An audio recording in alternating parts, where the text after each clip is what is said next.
بأن الله يرى آمنت بالله صدق الله مولانا العظيم درود شریف پڑھ لیں اللهم صل على سيدنا ومولانا محمد وعلى آل سيدنا ونبينا مولانا محمد مبارک وسلم علیہ۔ نگاہ نبوت کی یہ تاثیر تھی کہ جو آپ کے حلقے میں داخل ہوتا تھا اس کو میت دائمی نصیب ہوتی تھی۔ میت دائمی ہر صحابی کو اللہ نے نصیب فرمائی تھی، اور سب سے زیادہ جو میت نصیب ہوئی وہ سیدنا ابوبکر صدیق رضی اللہ عنہ کو ہوئی۔ ان سے جو روایات کی کمی ہے وہ بھی اسی وجہ سے ہے کہ ان کو میت دائمی کی وجہ سے اکثر وہ استحضار حضوری کی کیفیت میں رہتے تھے، تو اس کیفیت کی وجہ سے انہوں نے بہت ساری روایات کو نقل نہیں کیا کہ کہیں میری زبان ایسی بات مجھ سے نہ نکل جائے جو الفاظ حضور کے نہ ہوں۔ وہ فرماتے تھے کہ جب میں آپ کی مجلس میں آتا تھا تو مجھے کسی چیز کا ہوش نہیں ہوتا تھا،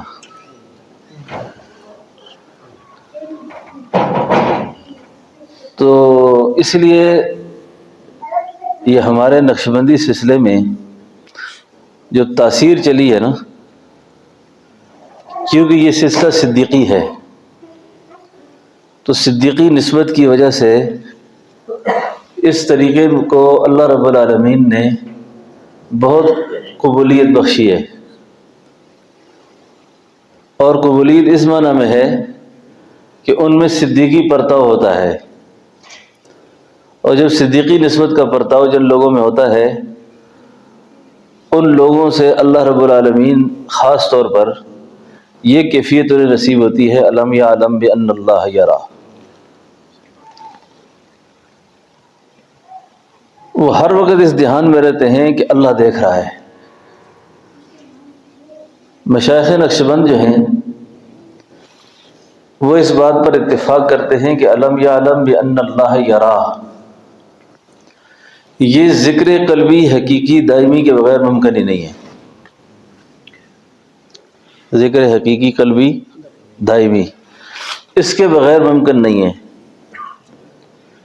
کہ بندے کو یہ دھیان نصیب ہو کہ مجھے اللہ دیکھ رہا ہے۔ اب اگر آپ کو یہ دھیان ہے اور اس کے باوجود بھی آپ منکرات میں مبتلا ہیں، اس کا مطلب یہ ہے کہ آپ کو ایمان کا استحکام نصیب ہی نہیں ہے، اور جب تک ایمان کو استقامت نصیب نہ ہو اس سے پہلے والی جو زندگی ہے وہ سب خطرات کی زندگی ہے، مجاہدے کی زندگی ہے۔ اس لیے باقی طریقوں کی تربیت میں اور ہمارے اس طریقے کی تربیت میں جو امتیاز ہے وہ یہ بخشا گیا ہے اللہ کی طرف سے کہ باقی بزرگوں کے طریقوں میں سب اچھے طریقے ہیں، لیکن سالک موت تک مجاہدے میں رہتا ہے، پھسلنے کا خطرہ ہر وقت رہتا ہے۔ اور اس طریقے کی برکت یہ ہے کہ جب ذکر دائمی قلبی نصیب ہو جاتا ہے تو شریعت جو ہے وہ مزاج کا حصہ بن جاتی ہے، شریعت طبیعت بن جاتی ہے۔ جیسے ان الذین قالوا ربنا اللہ ثم استقاموا، اب یہ جو استقامت علی الدین ہے اس کے بارے میں فرمایا یہ فنائے نفس اور فنائے قلب کے بعد حاصل ہوتی ہے، اور فنائے نفس اور فنائے قلب جو ہے یہ ذکر دائمی قلبی کے بغیر حاصل نہیں ہوتا۔ فنائے نفس تب حاصل ہوتا ہے کہ جب یہ نفس کی جو سرکش قوت ہے یہ ذکر میں مصروف ہو جائے، اور اس کی ذکر میں مصروفیت سوائے اس کے نہیں کہ اس کا دل اللہ کی طرف متوجہ ہو۔ میں آج عصر کی نماز کے بعد اپنے اس طریقے کے اعجاز کے بارے میں کچھ سوچ رہا تھا۔ صرف اس میں ذات کے اجرا سے ساری تربیت مکمل ہو جاتی ہے، ساری تربیت مکمل ہو جاتی ہے۔ اور شاید اللہ رب العالمین کو اس اخیر زمانے میں ہم جیسے لوگوں کی حالات اور مصروفیات کا اندازہ تھا کہ یہ لوگ کچھ لمبی چوڑی محنت نہیں کریں گے، لمبی چوڑی ریاستیں ان سے نہیں ہو سکیں گی، تو ہمارے سلوک کو اللہ نے اسی میں پابند کر دیا۔ عالم مکاشفہ میں کسی دوست کو خواجہ عبد الخالق وجدوانی رحمۃ اللہ علیہ کی زیارت ہوئی، تو ان سے پوچھا کہ حضرت یہ علم یا علم بان اللہ یرا جو ہے، ذکر دائمی قلبی جو ہے، کیا آپ کے زمانے میں بھی یہ اسباق ہوتے تھے، یہ مراقبات اتنے طویل ہوتے تھے کہ جس کے طے کرنے کے بعد یہ کیفیت نصیب ہوتی تھی؟ فرمایا یہ ضرورت تمہارے زمانے میں پیش آئی، ہمارے زمانے میں ایسی کوئی چیز نہیں تھی۔ ہمارے زمانے میں صرف صدیقی نسبت کا پرتاؤ تھا کہ علم یا علم بان اللہ یرا، کہ اللہ دیکھ رہا ہے، اللہ جانتا ہے مجھے سب کچھ۔ اب اس سے قلب کے خیالات پر بھی پہرا لگ جاتا تھا، دل کے خیالات بھی پاکیزہ، سوچ بھی پاکیزہ، اللہ جو دیکھ رہا ہے۔ سارے فتنوں سے بندے کی جان چھوٹ جاتی ہے، ہزار مصیبتوں سے، ہزار غموں سے آدمی اس یقین کی وجہ سے اللہ آزاد کر دیتے اس کو۔ اسی کو اللہ والوں نے وصول اللہ سے بھی تعبیر کیا ہے، وصول اللہ بھی اسی کو کہتے ہیں۔ علم یعلم بان اللہ یرا، علم یعلم بان اللہ یرا، کتنا زبردست اللہ نے خود کہا کہ میں سب کچھ جانتا ہوں۔ اب میں اور آپ اپنے تقوی کی اور بزرگی کے جتنے بھی ڈنڈورے پیٹیں، جتنا مرضی ڈنڈورا پیٹتے رہیں کہ میں نیک ہو گیا، میں بزرگ ہو گیا، میں عابد ہو گیا، میں زاہد ہو گیا، مجھے یہ حاصل ہو گیا، مجھے یہ حاصل ہو گیا، وہ عالم من اتقی، اللہ کو پتہ ہے کہ کون کیا ہے سارا۔ اس لیے دھوکہ فراڈ یہاں نہیں چلتا۔ یخادعون اللہ والذین آمنوا وما یخدعون الا انفسهم، یہ تو منافقین کی بیماریوں میں سے ایک بیماری ہے۔ یہ جو اپنے آپ کو خوش کرنا ہوتا ہے نا، اپنے آپ کو خوش کرنا، اپنے بارے میں اچھا گمان اور خوشی میں مبتلا رہنا۔ تو علم یعلم بان اللہ یرا، بس یہ دولت نصیب ہو جائے، یہی نقشبندی سلسلے کی ابتدا بھی ہے اور اس کی انتہا بھی ہے۔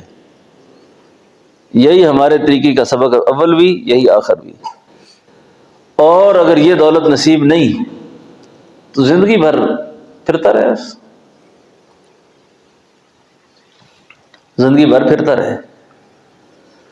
اس دولت کو حاصل کرنے کے لیے نا صحابہ کرام رضوان اللہ علیہ اجمعین نے لمبی چوڑی ریاستیں نہیں کی، ان کو ان چیزوں کی ضرورت ہی نہیں تھی، ان کے لیے بس ایک نگاہ ہی کافی تھی،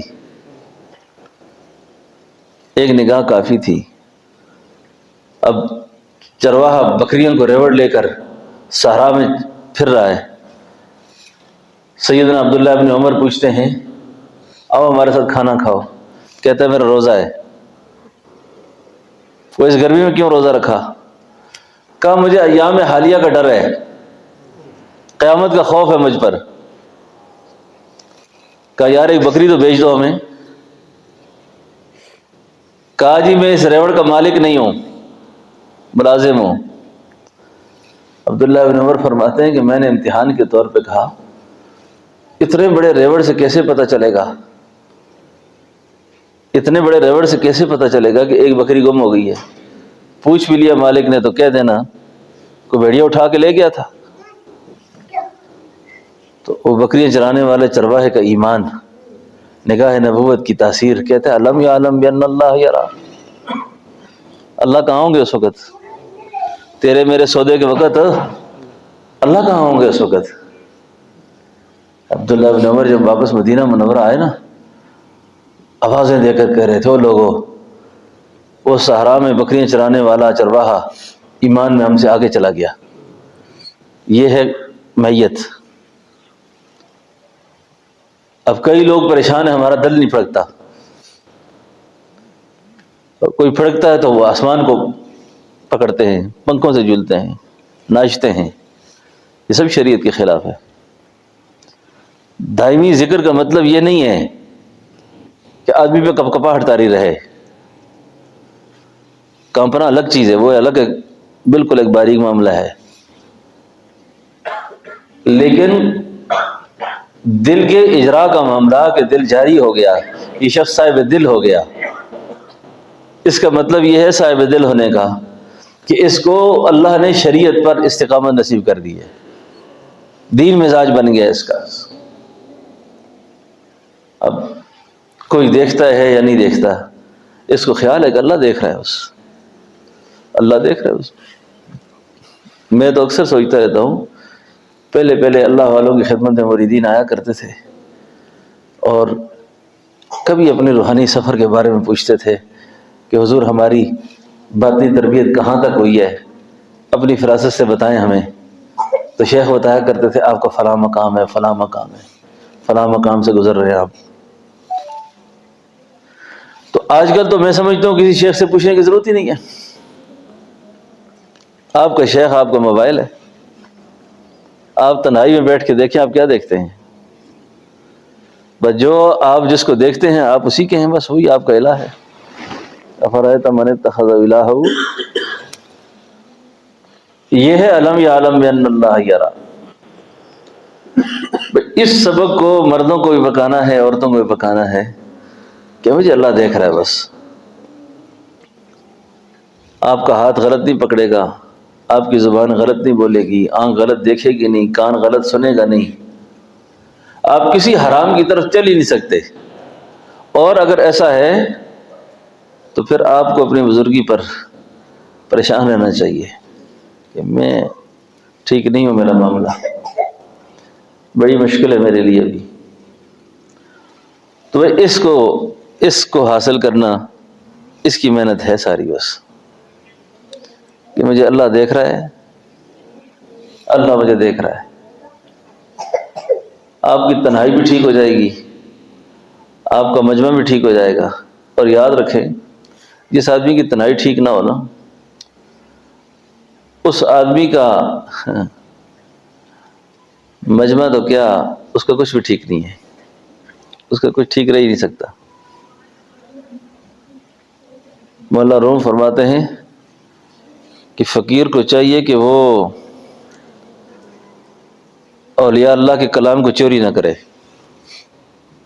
سالک کو چاہیے کہ وہ اولیاء کے کلام کو چوری نہ کرے۔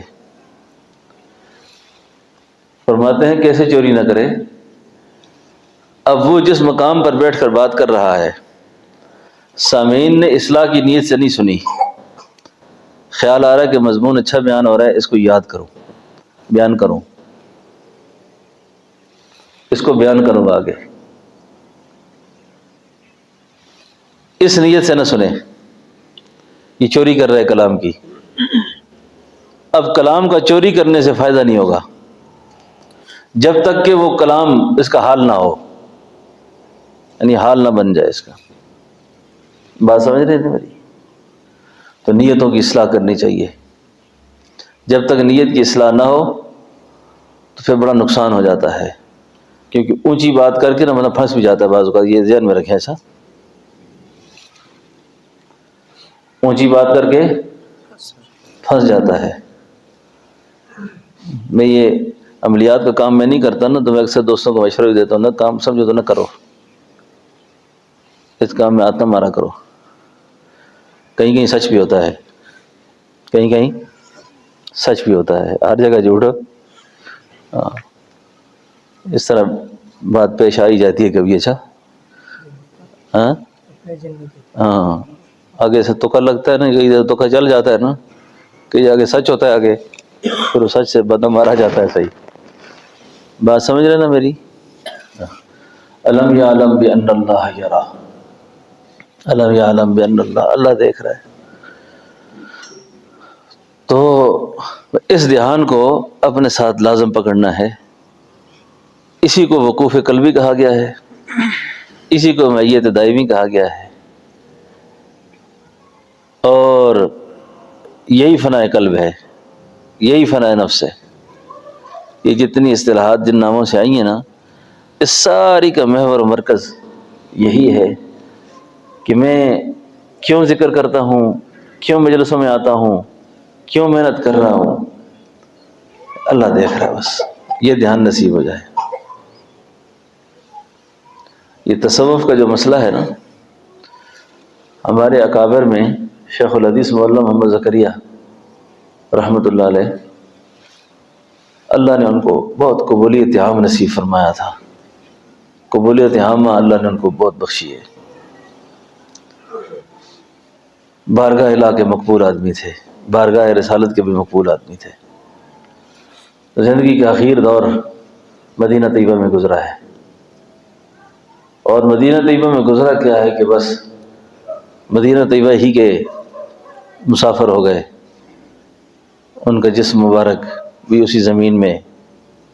یہ اعزاز اس شخص کو نجد کے حرم کے 5 امام جس شخص کی تدفین میں شامل تھے، مدینہ طیبہ کے 5 امام۔ نجدی اپنے آپ کو کچھ کہتے ہیں، 5 امام شامل تھے جنازے میں، بہت بڑے انسان گزرے ہیں۔ یہ علم یا علم بان اللہ یرا، یہ باریک نقطہ نہ سمجھ آئے نا آدمی کو، نہ سمجھ آئے تو بڑے بڑے اہل علم سرگرداں رہے، یہ کیوں حلقے کرتے ہیں، کیوں مجلسیں کرتے ہیں، یہ کیا مقصد ہے اس کا۔ مولانا رئیس الاحرار مولانا حبیب الرحمن لدھیانوی بہت بڑے شخص گزرے ہیں وہ بھی۔ ایک دن شیخ الحدیث صاحب سے کہنے لگے، حضرت آپ جیسی بلند مرتبہ شخصیت جس کو اتنا حدیث پر عبور ہے، یہ کبھی کبھی آپ ہلکے لگا کے بیٹھے رہتے ہیں، یہ پیری مریدی شروع کی ہوئی ہے آپ نے۔ حضرت اگر وقت دیں تو میں آپ سے اس مسئلے پر تفصیلی گفتگو چاہتا ہوں، تفصیلی گفتگو کرنا چاہتا ہوں۔ حضرت شیخ گزر رہے تھے راستے سے تو یہ بات انہوں نے کی، تو انہوں نے اسی وقت ہاتھ پکڑ لیا، فرمایا کیا پوچھنا چاہتے ہیں آپ؟ کہا اتنا تفصیلی مسئلہ ہے، اتنے مختصر وقت میں کیسے ہوگی بات؟ فرمایا میں جانتا ہوں تفصیلی مسئلے کو، آپ بات کریں آپ۔ فرمایا یہ تصوف کیا ہے، یہ آپ کی جو اصطلاحات ہیں، دائمی حضوری یہ کیا ہے، میت دائمی کیا ہے، وقوف قلبی کیا ہے، اس پر مجھے مطمئن کرنا ہوگا، آپ نے تفصیلی وقت چاہیے۔ فرمایا بھائی یہ تو بہت آسان بات ہے جو آپ پوچھ رہے ہیں، اگر آپ کو نصیب ہے تو آپ یہ کچھ نہ کریں جو کچھ ہم کرتے ہیں۔ یہ کئی لوگوں کو ذکر کے حلقوں پہ اعتراض ہوتا ہے نا، ایسا کیوں کرتے ہیں۔ ہمارے حضرت کی خدمت میں ایک آدمی ہے، اس نے کہا حضرت یہ کہتے ہیں جی کہ یہ مراقبہ کہاں لکھا ہوا ہے، یہ ذکر کا یہ طریقہ، کہا جس طرح تم ذکر کو اچھا سمجھتے ہو ویسے کرو، ہمیں تو کوئی اعتراض نہیں ہے، اللہ کو یاد کرنا ہے، جیسے تم اچھا سمجھتے ایسے کرو۔ تو حضرت شیخ نے فرمایا اس کی ابتدا ہے انما الاعمال بالنیات، نیت کو سمجھتے ہو نا، اور اس کی انتہا ہے ان تعبد اللہ کانک تراہ، اتنی بات ہے بس۔ اگر یہ آپ کو نصیب ہے تو آپ کچھ نہ کریں بس، تو مجھے تو نصیب نہیں ہے، میں تو اسی لیے رو رہا ہوں، میں تو پریشان ہوں۔ 40 سال ہو گئے بخاری پڑھاتے ہوئے، تقریباً کم و بیش 60 سال ابو داؤد شریف پڑھائی ہے انہوں نے، اور 40 سال مجھے بخاری پڑھاتے ہو گئے، میں تو بڑا پریشان ہوں۔ اگر آپ نہیں پریشان تو آپ نہ کریں، میں تو اس سے بہت زیادہ پریشان ہوں۔ آج میں بھی دیکھ رہا تھا 10 سال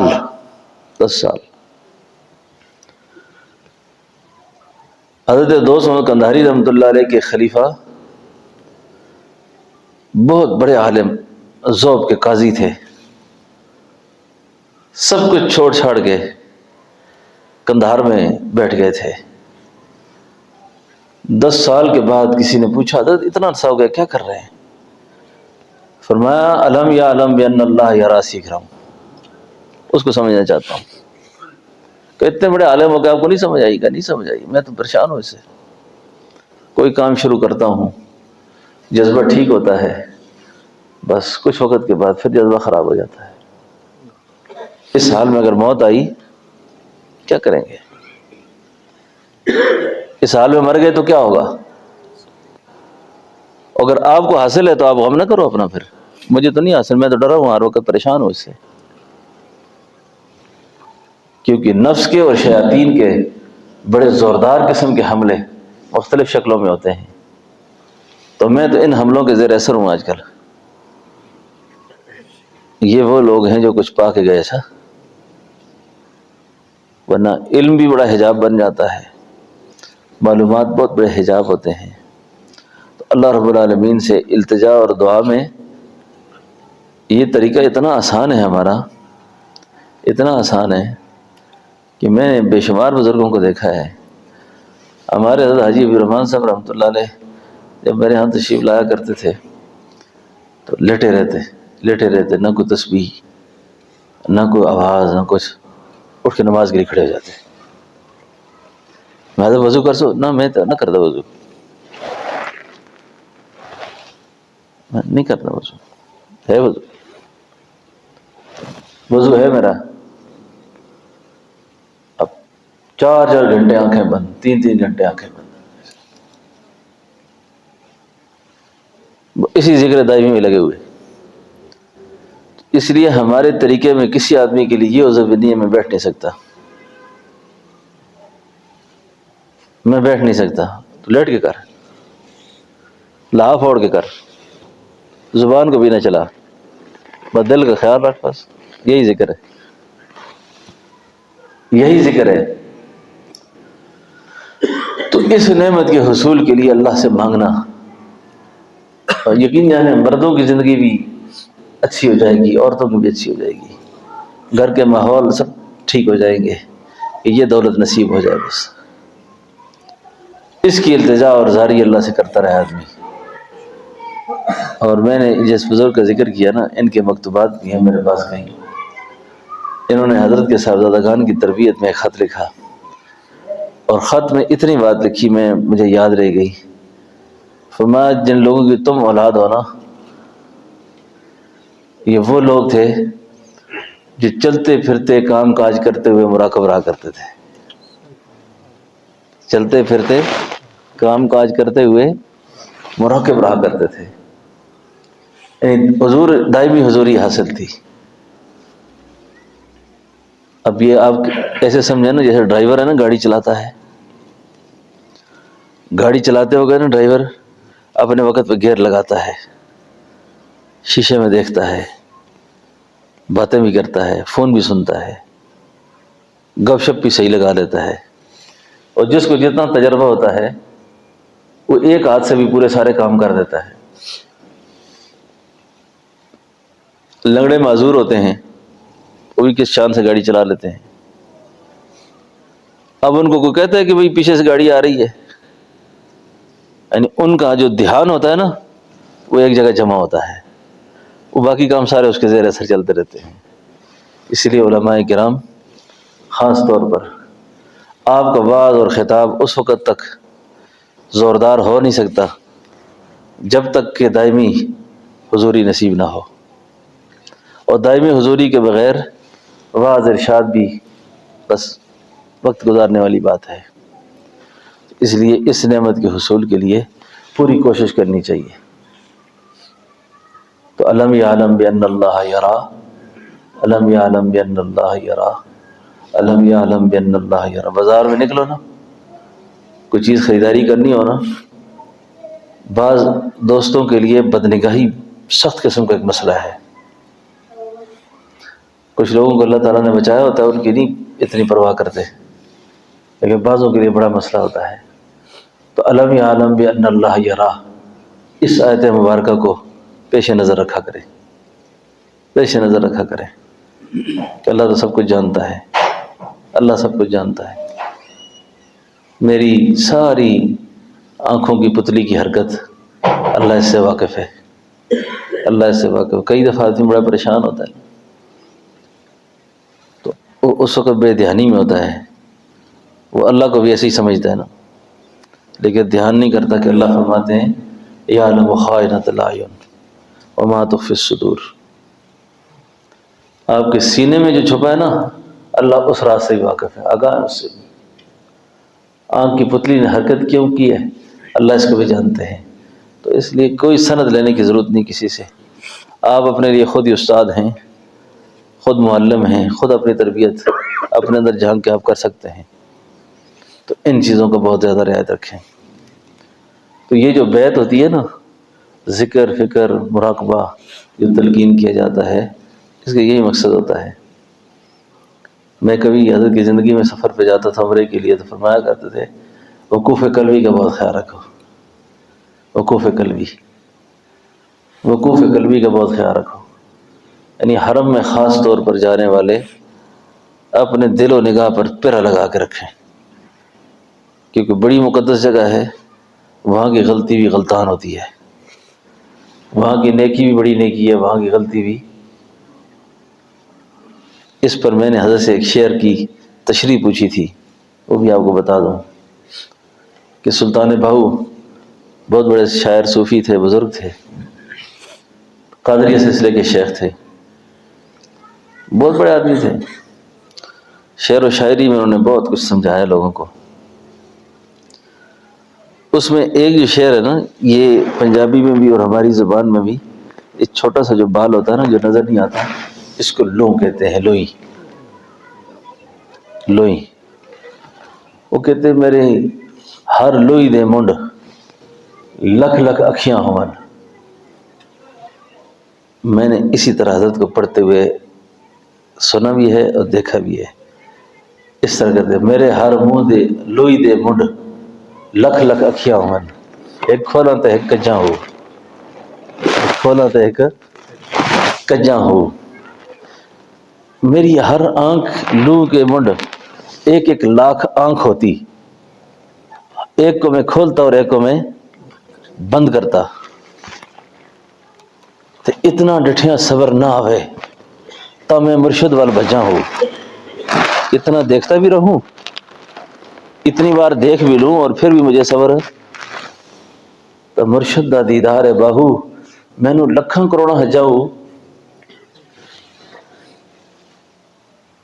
یہ بیان عرض کرنے کے بعد فرمایا ایک جنا کوئی ڈاڑھا ہی عاشق ہے، ساری سخت عاشق تھے، تو میں نے کہا حضرت حج تو فرض عبادت ہے، اللہ والوں کے کلام کو بھی سمجھنے کے لیے بہت کچھ چاہیے۔ میں نے کہا حضرت حج تو فرض عبادت ہے، یہ کیوں فرمایا انہوں نے کہ مرشد دا دیدار ہے بہو؟ مولوی صاحب بیت اللہ میں حج بھی کر کے آیا، عمرہ بھی کیتا، لیکن بیت اللہ میں نہ آسا تھا کیا کیتا ہو؟ بیت اللہ میں جا کے بھی بیت اللہ میں نہیں ہے۔ اس پر فرمایا تھا کچھ لوگ تو بیت اللہ کا طواف کرتے ہیں جا کر، کچھ رب البیت کا طواف کرتے ہیں، کچھ رب البیت کا طواف کرتے ہیں۔ اب وہاں جا کر بھی کہا جن کی صحبت سے وہ کچھ ملنا تھا وہ ملنا تھا، اب وہ ملے ہی نہیں، تو وہاں سے بھی ایسے ہی پھر کے آ گئے، وہاں سے بھی خالی آ گئے۔ ورنہ بیت اللہ کا دیدار صرف کرنا، 120 رحمتیں ہر وقت نازل ہوتی ہیں، 120 رحمتیں۔ اور ہمارے فرمایا کرتے تھے کہ بعض لوگوں کے سلوک کی تکمیل کے جو مقامات باقی ہوتے ہیں وہ بیت اللہ کو دیکھنے سے حال ہو جاتے ہیں، بیت اللہ میں جانے سے ٹھیک ہو جاتے ہیں سارے، اور جن کے مقامات مدینہ طیبہ سے وابستہ ہوتے ہیں وہ وہاں جانے سے طے ہو جاتے ہیں۔ تو ساری بات کا خلاصہ یہ ہے کہ اللہ دیکھ رہا ہے، بس اللہ دیکھ رہا ہے، اللہ دیکھ رہا ہے۔ اس کیفیت کے حصول کے لیے، اس چیز کو پانے کے لیے جتنا سفر ہو سکتا ہے کرے آدمی، اور مطمئن نہ بیٹھے۔ یہ مضمون شاہ حکیم اختر صاحب رحمۃ اللہ علیہ نے کسی کتاب میں لکھا ہے، واعظ میں، کہ میت دائمی حضوری۔ اس پر حضرت مجذوب نے پوچھا تھا حضرت تھانوی سے کہ حضرت آپ نے فرمایا کہ لگا رہے، تو فرمایا مجھے کیسے پتہ چلے گا کہ مجھے یہ چیز نصیب ہوئی ہے یا نہیں ہوئی؟ فرمایا جب نصیب ہو گئی نا پھر آپ کو بتانے کی ضرورت نہیں ہوگی کسی کو۔ اس پر ایک شعر لکھا انہوں نے بڑا مزدار، کس سے پوچھیں بھلا منزل جانا کا پتہ، کس سے پوچھیں بھلا منزل جانا کا پتہ، ان کو لگ جاتی ہے چپ جن کو خبر ہوتی ہے، ان کو لگ جاتی ہے چپ جن کو خبر ہوتی ہے۔